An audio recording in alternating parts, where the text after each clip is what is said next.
안녕하세요. 오늘도 찾아주셔서 감사합니다.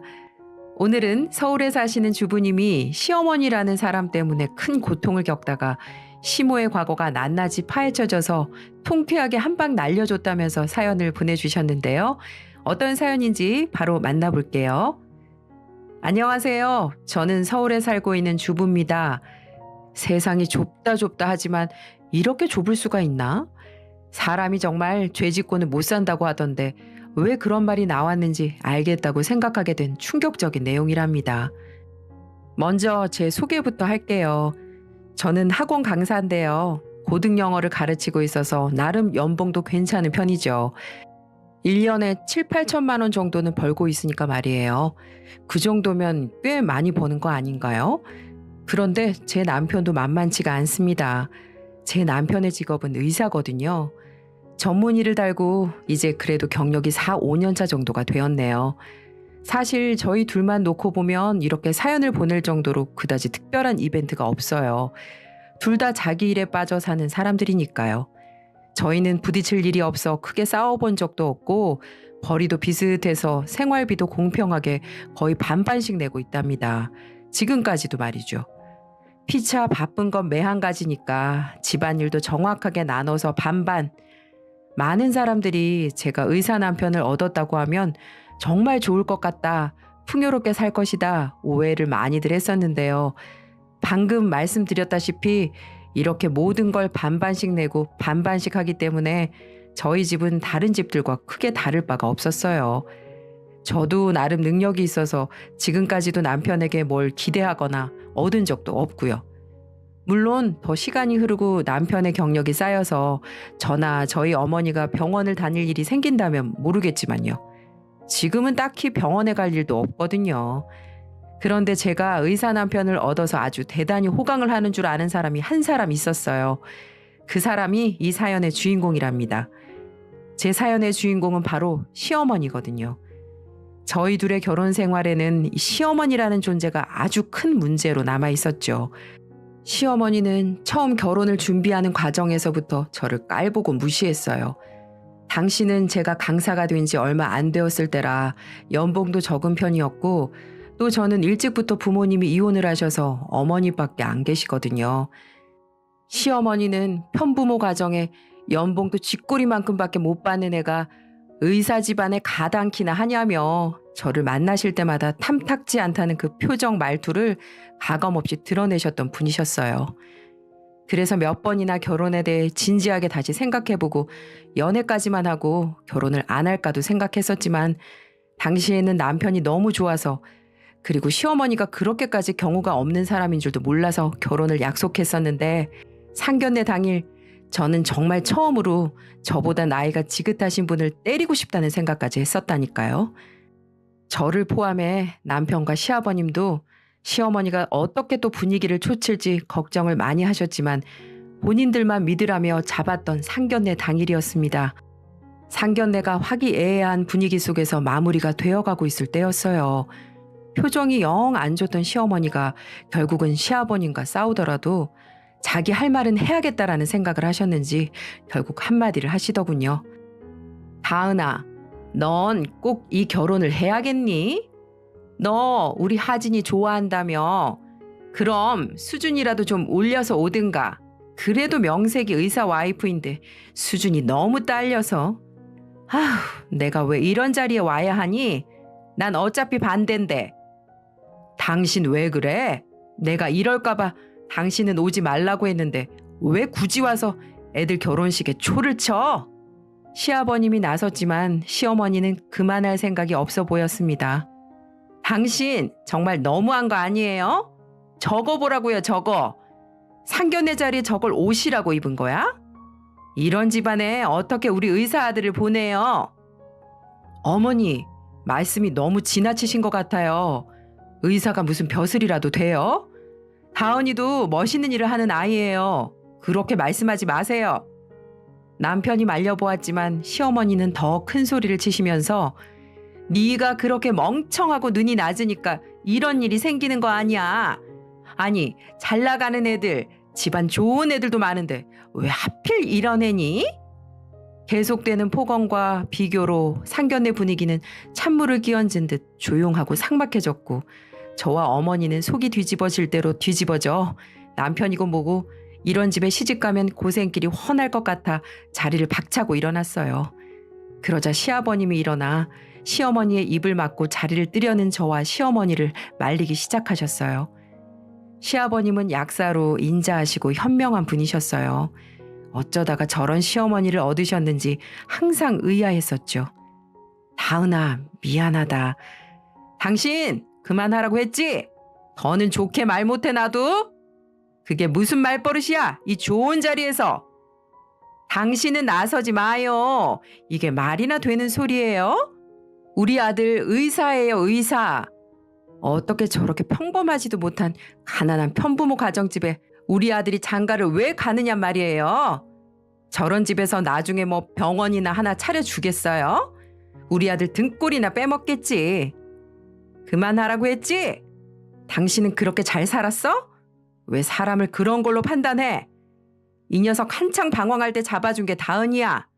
둘이 사랑해서 결혼을 하겠다는데 당신이 같이 살 것도 아니면서 왜 큰 소리를 치고 분위기를 망쳐? 그만해. 아유, 사돈, 제가 미안합니다. 아내가 실수를 크게 했네요. 제가 대신 이렇게 사과드릴 테니 다은이도 안고 사돈도 그만 앉으시지요. 저와 엄마는 화가 머리끝까지 났지만 그렇게까지 나서서 저희를 대변해주고 또 감싸주려고 하는 시아버지와 남편의 얼굴을 보고 겨우 참고 자리에 앉았어요. 그날 상견례장에서 시모의 갑질에 폭발 일부 직전이었지만 남편과 제 편을 들어주시는 아버님, 그리고 엄마가 제 손을 꼭 잡으며 그냥 무시하고 신경 쓰지 말라고 해서 겨우 참을 수가 있었네요. 그렇게 전 불안한 결혼식을 올리게 되었습니다. 결혼하고 나면 시모라는 사람과 그래도 사이좋게 지내려고 무지 애를 썼지만 그건 저만의 생각뿐 착각이었습니다. 그때부터 본격적인 시모의 시월드가 시작되더라고요. 사람 성격 어디 안 가더군요. 결혼한 지 3개월이 지나가자 별것도 아닌 일로 저에게 전화를 해서 시비를 거는 게 하루의 낙 같아 보였습니다. 그동안 크고 작은 사건들, 무시, 멸시, 폭언 등이 난무했지요. 그 정도는 애교였어요. 물론 제가 며느리라고 네네 하고 당하고 있어줄 만한 성격도 아니었지만요. 저희들의 대화는 이랬습니다. 예, 결혼했으면 끝이니? 결혼을 했으면 종종 안부 전화도 하고 찾아뵙고 그래야지. 이래서 내가 교육 못 받은 애, 편부모 가정집에서 자란 애들을 무시하고 싫어하는 거다. 의사 남편은 뭐 그냥 얻어가니? 다른 집에서는 며느리가 죄다 시어머니 데리고 백화점 가서 풀 세팅도 해주고 남편 기죽지 말라고 명품으로 둘러준다는데 너는 주제에 우리 집안 같은 엘리트 집안에 시집을 왔으면서 돈이 안 되면 몸으로라도 때우든가 시댁에 감사하다고 매일 큰절을 올려도 시원치 않을 판에 어디서 시어머니가 먼저 전화를 하게 하니? 어머님이 저에게 그런 식으로 말씀하지 않으셨으면 저도 안부 전화 자주 드렸을 겁니다. 전화하실 때는 제가 아무리 며느리여도 이런 식으로 통화하시는 건 예의가 아니라고 못 배우신 것 같아 보이는데 그럼 어머니도 편부모 가정집에서 나고 자란 자식인가 봐요? 이게 진짜 어디서 배운 말버릇이야? 아, 네 어머니한테 배웠나 보다. 그치? 딱 봐도 무식해 보이는 게 그 나이에 관리도 안 하고 손은 또 왜 그렇게 까슬거리고 두툼한지 막노동하는 노동자들 손 같더라니만 일만 하느라고 자식 교육을 똥으로 시켰나 보네. 꼭 어머니는 저에게 논리로 질 것 같으면 저희 어머니를 끌고 오시네요. 그러면 이길 것 같으세요? 어머니야말로 무식한 티 내지 마세요. 제가 한가한 사람이 아니라서 이런 개똥 같은 통화는 더 못하겠어요. 어머니 끊을게요. 심심하시면 산책이라도 하시고 그러세요. 너 끊기만 해? 너 어디야? 이게 아주 결혼했다고 배는 게 없나? 저도 처음부터 이러진 않았네요. 참아도 보고 울어도 보고 화도 내봤죠. 그렇지만 시어머니는 저 자세로 내내 하고 알겠다고 하면 그 수위가 점점 더 높아져서 방향을 바꾼 것이었어요. 차라리 독한 년 나쁜 년 소리를 듣더라도 강하게 나가자. 그게 제가 2년 동안 시어머니에게 당하면서 생긴 스킬이었어요. 드라마를 하도 많이 보셔서 그런지 의사 아들을 둔 어머니는 다 그런 거라며 말끝마다 우리 의사 아들, 우리 의사 아들을 달고 살았답니다. 또 있어요. 자고로 의사 집안의 며느리는 이라는 말까지도 어머니가 밀고 있는 유행어였죠. 어머니가 저희 어머니를 끌고 와 저를 도발하는 것도 처음에는 무시로 일관했어요. 그냥 네라고 해드리자고 했는데 그랬더니 그 수위가 점점 올라가 나중에는 저희 어머니를 어찌나 깎아내리고 깔보는지 더 이상은 못 참아주겠더라고요.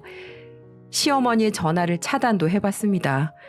그랬더니 감히 시어머니 전화를 받지 않는다며 문자가 수십 수백 통이 와 있고 문자까지 차단하면 집으로 직접 찾아오기까지 해서 더 미칠 노릇이었어요. 차라리 전화를 받아주는 게 낫지 더 강경하게 나갈 수도 있지만 제가 근무하는 학원에까지 찾아올까 봐 그럴 수도 없었고요. 그래서 저는 적게는 2주일에 한 번, 길게는 일주일에 2번 정도를 시어머니의 전화, 그 개소리들을 들어줘야 했죠. 시어머니는 이상한 집착이 있었어요. 저를 어떻게든 굴복시키고 말 잘 듣는 며느리로 만들겠다는 그런 사명감이 있었다고 할까요? 의사 집안은 그런 거라면서요. 그런데 시어머니가 저를 굴복시키려고 작정을 하러 온 날 시어머니는 예상 외의 변수에 제대로 당해 완전히 망가지고 맙니다. 지금 생각해도 너무 우습고 신이 나서 통쾌할 지경이죠. 그날은 제가 몸이 너무 안 좋아서 학원도 쉬고 집에서 휴식을 취하고 있는 날이었어요. 하필이면 남편이 당직이라서 집에도 못 오는 날이었는데 어찌나 몸이 저리고 아픈지 죽을 것만 같더라고요. 저는 혼자 아무것도 먹지 못하고 집에서 마냥 누워만 있었어요. 저는 잔병이 없는 대신에 1년에 한 번 정도 아플 때 아주 호되게 아픈 스타일이었는데 그날이 딱 그날이었던 것 같아요. 열은 39도까지 올라갔고 기운도 없어 뭘 먹지도 못하니까 제가 아프면 얼마나 아픈지 아는 어머니가 저의 연락을 받고 와 계실 때였어요. 쿵쿵쿵 발소리가 들리고 바로 문이 열리는 소리가 들리는 거예요. 역시나 시어머니였어요. 어머니, 이 시간에는 어쩐 일로 또... 아니 사돈, 이 늦은 시간에... 또 왜? 내가 못 올 곳이라도 온 거니? 내 아들 집인데 못 올 게 뭐니? 그냥 오는 거지. 그리고 사돈이 계셨네요. 남편 안 온다고 신이 났나 보다 너는? 내 아들은 힘들게 일하고 있는데 혼자 편안하게 침대에 누워있는 꼴 봐라. 아 사돈, 그런 게 아니라 애가 정말 많이 아파서. 아프기는 무슨. 저희 어머니는 싫어도 시어머니에게 예의를 갖추는데 시어머니는 일방적으로 자신이 뭐라도 되는 것 마냥 고개를 빳빳하게 들고 저희 어머니를 나무라듯 했어요. 저희 어머니가 나이도 1살 더 많은데 말이죠. 허영심이 가득한 시어머니와 달리 사치를 좋아하지 않아 편한 옷에 편한 가방을 들고 다니는 것뿐. 참고로 저희 신혼집은 시댁과 차로 40분 거리로 그렇게 가까운 거리에 있는 것도 아니었습니다. 그 거리를 툭 하면 택시를 타고 왔으니 저희 시어머니도 정말 대단하신 분이죠. 너는 시어머니가 왔는데 침대에 그렇게 앉아서 계속 그러고 있을 거야? 죄송해요 어머니. 제가 오늘은 몸살이 너무 심해서. 나 일찍 가라고 지금 연기하는 거냐 쇼하는 거냐. 시어머니가 왔으면 차라도 내오고 편히 앉아서 쉬다 가시라고 자리라도 깔아주는 게 맞지. 어디서 아프다는 핑계를 대? 아휴, 저런 게 무슨 애들을 가르친다고 원. 시어머니가 슬슬 또 저한테 시비를 걸 준비를 하자 어머니는 부탁하듯 말씀하셨어요. 사돈, 오늘은 이 아이가 정말 몸이 많이 안 좋습니다. 예의가 아닌 줄은 알지만 오늘은 사돈께서도 더 계시는 게 안 좋을 것 같다 그러니까 날이 아니구나 하고 돌아가 주세요. 일도 겨우 쉬는 거라 내일이면 다시 출근을 해야 하는데 아직 얘 몸 상태가 많이 좋질 않습니다. 제발 부탁드려요. 그렇지만 저희 어머니의 저자세의 모습에 너무 기분이 업되신 시어머니는 어머니의 간곡한 부탁을 듣고는 더 신이 나서 떠들어대더군요.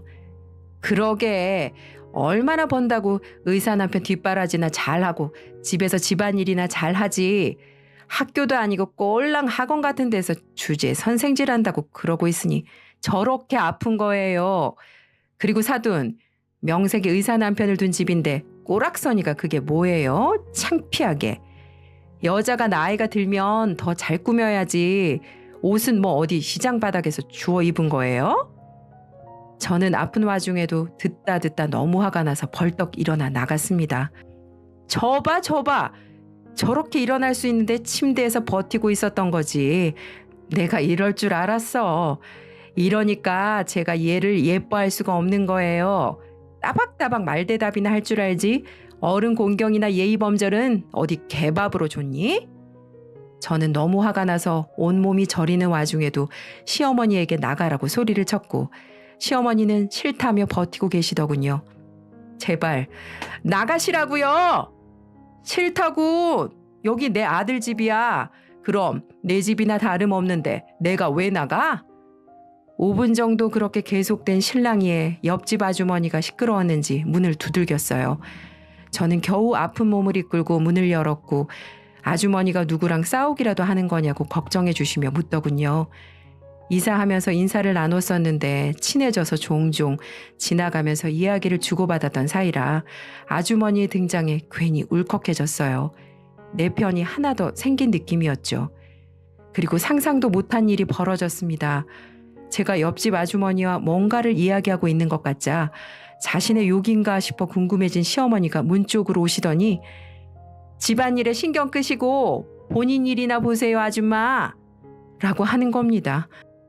그런데 아주머니께서 뭔가를 발견하신 듯 시어머니 얼굴을 빤히 보시더니 말했어요. 잠깐만, 너 옥순이 아니여? 뭐라는 거야? 내가 무슨 옥순이야? 저요? 참나, 사람 잘못 보셨거든요? 저도 당연히 아주머니가 착각을 하시는 줄 알았죠. 갑자기 무슨 옥순인가요? 저희 시어머니의 성함은 이선희였거든요. 그런데 시어머니의 반응이 옥순이라는 이름을 처음 듣는 사람 같지 않아 보이는 거예요. 더구나 엄청 당황해 하시는 게 역력했습니다. 고개도 돌리면서 일부러 얼굴을 못 보게 하려는 것도 같았고요. 옥순이 맞잖아 너. 야, 이옥순. 그렇게 찾아다닐 때는 꽁꽁 숨어서 보이지도 않더니만 이렇게 다 보네. 이 천하에 썩을 거사. 하면서 아주머니는 순식간에 저희 집안으로 들어와 시어머니의 머리채를 잡는 겁니다. 저는 아픈 기운도 다 사라지고 너무 놀라서 아니 아주머니 이게 무슨 일이에요? 라며 아주머니를 말렸지만 기운이 어찌나 좋으신지 덩치도 크셔서 저와 어머니가 달려들어도 아주머니는 꿈쩍도 하지 않으셨어요. 교양 그렇게 뭘 못 배우니 말았니 하시던 시어머니는 놀란 눈에 손까지 벌벌 떨면서 오만 욕을 다하며 살려달라고 소리쳤고 아주머니의 손에서 벗어나려고 발악을 하고 있었습니다. 추하기가 이로 말할 수 없을 정도였죠. 너 이옥순, 너 내가 못 찾을 줄 알았지? 그러니까 사람이 죄를 짓고 살면 안 되는 거야. 이거사. 내 인생, 내 돈 다 돌려놔. 내놔. 그럴 거면서 내 남편을 왜 뺏어갔어? 이 썩을 거사. 저와 어머니는 이게 다 무슨 소리인가 기가 막혀서 말리는 것도 포기하고 가만히 쳐다보고 있었어요. 시어머니는 울부짖으면서 아주머니에게 하염없이 맞고 있었고요. 결국 시어머니는 발버둥을 치다가 옷이 다 찢기고 떨어져 누더기가 된 상태로 신발도 못 신고 겨우 아주머니의 손에서 빠져나가 그대로 밖으로 도망가 버렸습니다. 꽁지 빠져라 달리는 꼴이 너무나도 웃겼어요. 아주머니가 한 소리가 거짓이라면 진짜 억울한 일이었다면 가만히 있을 시어머니가 아니었는데 시어머니의 반응을 보니 잠깐 들렸던 그 기상천외한 말들이 모두 사실인가 보다 하는 생각이 들었죠. 도망가는 시어머니를 잡으려고 따라가는 아주머니를 잡고 저는 무슨 일인지 말씀해달라고 부탁을 드렸어요. 어차피 도망가봐야 시어머니라서 다시 금방 잡을 수도 있다고 했죠. 제가 도와드리겠다고요. 아주머니는 물을 한 잔 벌컥벌컥 마시더니 어떻게 이렇게 만날 수 있는지 모르겠다며 자신이 수십 년을 넘게 찾아다녔는데도 못 찾았는데 바로 이렇게 옆에 두고 몰랐던 거냐며 한숨을 쉬고 너무 흥분하셨는지 거친 숨을 내쉬며 이야기를 시작하셨어요. 내용은 기가 막혔습니다. 정말 충격적이었죠. 저만 들어서는 안 될 이야기 같아서 아주머니에게 부탁했어요. 지금까지 저에게 해주신 이야기 저희 아버님과 남편 앞에서도 해주실 수 있나요? 시어머니도 잡을 겸 같이 시댁으로 가시죠. 오늘은 제가 몸이 너무 안 좋고 남편이 당직이니까 3일 뒤 어떠세요? 난 좋아. 갈 때 이야기만 해줘, 세댁. 그렇게 저희는 약속을 했고 그 사실을 모르는 시어머니는 집에 틀어박혀 계셨습니다. 제가 시댁으로 데려갈 것이라는 생각은 못 하셨던 모양이에요. 그동안 쌓였던 모든 것들에 대한 복수를 한 방에 할 수 있는데 왜 제가 데려갈 거란 생각을 못 했는지 참 미련하죠. 그렇게 3일 뒤 남편의 휴일이 되었어요. 저는 꼭 들어야 할 이야기가 있다며 남편과 시댁으로 갔고 시댁에는 잔뜩 긴장한 표정의 시어머니와 무슨 일이 있었는지 모르는 시아버님이 계셨습니다. 그리고 저희가 출발하고 얼마 지나지 않아 뒤따라오신 아주머님은 밖에서 차를 대기시켜 놓고 등장 타이밍을 기다리고 계셨죠. 대화의 분위기가 갖춰지자 저는 아주머님에게 신호를 줬고 시어머니는 다시 만난 아주머니를 보고 손을 마구 떨기 시작하는 거예요. 시아버님이 말했습니다. 이게 무슨 일인지 설명을 좀 해줘야겠는데?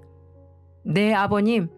시어머니는 신분도 나이도 이름도 다 가짜인 사람이에요. 진짜 이선희 씨는 여기 아주머니세요. 그렇습니다. 실은 원래는 과거에 둘은 오랜 친구였대요. 어머니가 안 계신 데다가 알코올 중독자인 아버지의 밑에서 가난하게 크며 공장에 들어가 일을 하던 시어머니는 양가 부모님이 다 계신 중산층의 선희 아주머니를 항상 부러워했다네요. 자기는 계속 불우한데 부모님을 잘 만나 잘 나가고 잘 지내는 것 같은 선희 아주머니가 너무나 부러웠던 시어머니는 차차 그 부러움이 변질돼 선희 아주머니의 인생을 다 자신의 것으로 가져오고 싶었고 남편을 빼앗는 것부터 시작했다고 합니다. 선희 아주머니는 자신의 남편을 빼앗을 거라고 생각도 못한 채 자신의 친구 사정이 안타까워서 틈틈이 돈을 빌려주기도 했었대요. 그 금액이 나중에는 어마어마했고요.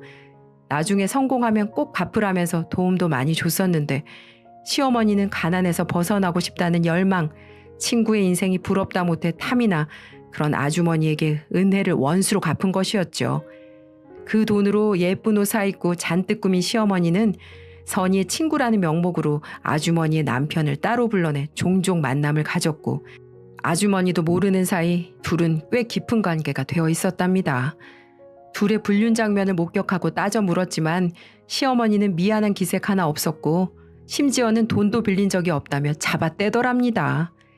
네가 좋아서 준 거지 내가 달라고 한 건 얼마 되지도 않잖아. 증거 있어? 라면서요. 뺏었으면 잘 살기라도 하든가. 나중에는 내 이름으로 개명을 하고 우리 엄마랑 아빠 이름까지 팔면서 나인 척 행동하면서 내 남편으로는 만족이 안 된다며 1년 만에 이혼을 하고 다른 남자랑 결혼을 했지. 너 그 남자 직업이 약사라고 했냐? 시아버님은 눈이 커져서 시어머니를 경멸하는 듯 쳐다봤어요. 시어머니는 불안한 듯 손을 계속 떨면서 고개를 푹 숙인 채 도망갈지 말지를 고민하는 사람 같아 보였고요. 당신 지금 이게 무슨 일인지 다 설명해. 그리고 저분 말이 다 사실이야? 말 좀 해봐. 시어머니는 아무 말도 하지 못하더군요. 못했어요. 그렇게 사사건건 시비를 걸고 따발총 쏘듯 따지며 말씀 잘하시던 분인데 정신이 나가버리신 것 같았죠. 아주머니는 말했습니다. 당신이 그 소문의 약사신가 보네. 남의 집안 파탄 내놓고 그렇게 뺏어간 내 남편에게까지 돈이란 돈은 다 긁어 뺏어놓고 신분 세탁해서는 당신하고 만난 거예요. 부모님 이름이 이진수, 박경란이라고 안 하던가요? 저희 부모님 이름, 직업, 저한테서 죄다 주워들었던 정보들을 흘리고 다니면서 집안 좋은 척 처음부터 자신은 이선이었던 것처럼 어찌나 말을 하고 다녔는지 저도 10년 전에 그렇게 찾아도 없던 이유가 저인 척 사칭을 하고 다녀서라는 걸 알았네요. 그리고 이건 말씀드리기 뭐하지만 아드님 유전자 검사는 해보셨어요? 시아버님은 뒷목을 잡았고 경멸하듯 시어머니를 쳐다보았습니다. 아니야. 내가 노력해서 얻은 거야. 내가 만든 거라고. 신분만 빌렸을 뿐이지 나머지는 다 사실이었어. 아니잖아. 너 내 전 남편 버리고 도망가서 약사랑 결혼하겠다고 갔을 때 임신한 상태였잖아. 몰랐을까 봐? 정적이 흘렀고 시어머니는 경련을 일으키며 무너졌습니다. 처음으로 보는 망연자실한 표정으로 모든 것을 다 잃었다 하는 것 같았어요. 반항할 기운도 잃었죠. 남편도 너무 놀랐고 저도 제가 들었던 것들보다 더 많은 이야기가 흘러나와 도대체 시어머니는 어떻게 살아왔던 것인지 두렵기까지 하더군요. 저런 사람이 실제로 있다니 하면서 말이죠. 아주머니는 시어머니가 그동안 자신에게 받아가고 빌려갔던 돈의 액수, 그리고 이후 본인이 들은 전 남편에게 들은 불륜 과정, 신분을 이용하고 다녔던 경로, 의도적으로 아버님에게 접근했던 이유, 본인이 들었던 지인들의 증언과 증거, 모든 이야기를 마친 뒤 자리에서 일어났습니다. 아주머니가 떠난 자리, 시댁은 쥐죽은 듯 조용했고요. 시어머니가 어떤 경로로 시아버님을 알게 됐고 언제부터 접근을 했고 어떻게 결혼까지 했는지는 저도 잘 모르겠어요. 두 분만 아시겠죠. 아버님이 그 부분은 이야기하지 않으셨거든요.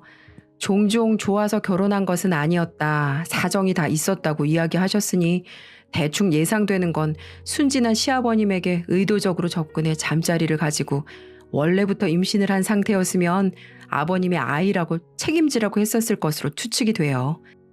그리고 남편은 이후 아버님과 유전자 검사를 했고 유전자 불일치 판정을 받았어요. 시아버님은 거짓 덩어리인 시어머니와 더는 살 수 없다며 이혼을 요구하셨고 사기 결혼이었기 때문에 시어머니는 빈털터리로 쫓겨나게 되었답니다. 그렇게 집안을 따지고 직업 따지고 신분 재산으로 사람을 나누더니 기본이 안 되고 못 베어먹은 사람은 결국 다 본인인 거잖아요. 시아버님은 유전자가 뭐가 중요하냐며 남편은 여전히 자신의 자식이라며 달라질 것은 없다고 품어주셨어요. 지금은 저와 남편이 아버님을 모시며 함께 지내고 있습니다. 저보다 당직이 많고 자기 시간이 없는 남편을 대신해 제가 시아버님하고 종종 같이 데이트도 하고 좋은 곳도 다니고 있어요. 시아버님은 다행히 훨씬 편해지셨고 좋아 보이시고요. 다시 바닥으로 간 시어머니가 어떻게 지내고 있을지 가끔 궁금하긴 해요. 한 가지 말씀을 못 드려서 후회도 되고요.